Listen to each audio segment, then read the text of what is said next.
Hey boys and girls, here we are with the Bassman amp, the second part of this video. We're checking out the inside and we'll check out the transformers and we'll check out the filter caps. It's under the doghouse. I've already opened this up, removed the power cord just so it wasn't wrapping around my leg when I'm trying to work on this thing. So typical what we expected to see in here, right? Because it's a relatively untouched Fender Bassman. Find my chopstick. So we expect to replace these cathode bypass caps. I actually did put my little meter on them, and they have definitely drifted, and a couple of them are leaking. So that's just to be expected of an electrolytic of this age.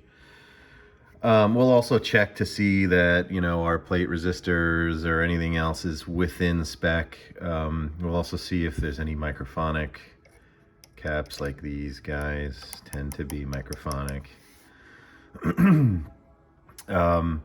Also, we'll probably address this.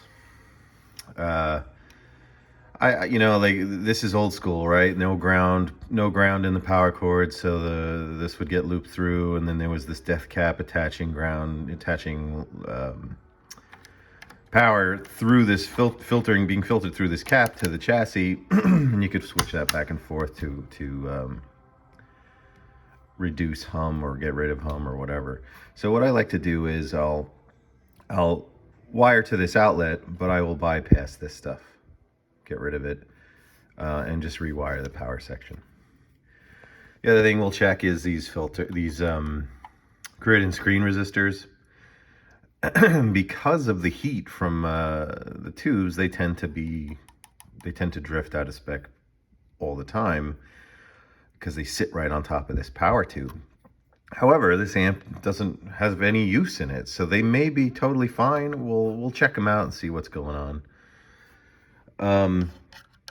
We'll replace the negative bias cap. We may rewire this. We may rewire this to more of a black face circuit. This is the bias balancing circuit in here. I don't know. I mean, give me your thoughts. Typically, I redo this, but since this is more of a museum piece, I mean, what do you think? Should we leave it alone? Let me know what you think. Everything else in here looks sweet. Everything else seems to date properly, and all the pots are original. And I mean, again, like these, look at these, they're new. These knobs are new. The faceplate's in great shape. Just really awesome to see. So let's flip her over and we'll check out the bottom side. Here you go. Here's the bottom of the Bassman. We expected to see a row of Mallory filter caps still in it, which we do. We've got original transformers dating to this guy dates to the end of 67, and these two date to the first couple weeks of 68. So as we thought, early 68, this amp. We checked out these filter caps, found a couple of them leaking. I can show you that.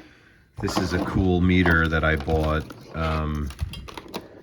the Atlas ESR Plus. So we will, for example, it's really cool because you can test caps in circuit, and it'll tell you what's going on, ESR and resistance. And so here we go, impedance rather.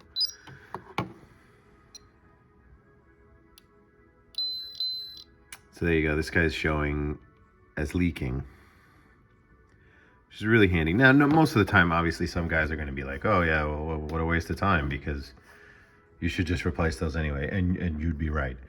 Typically, I don't bother with anything this old. We'll just replace these. This was just for fun to show you what we're dealing with in these old amps. I guess the next step will be we'll get some parts. We'll replace what we want. We'll check the specs on a few things, and I'll get back to you when we're put back together.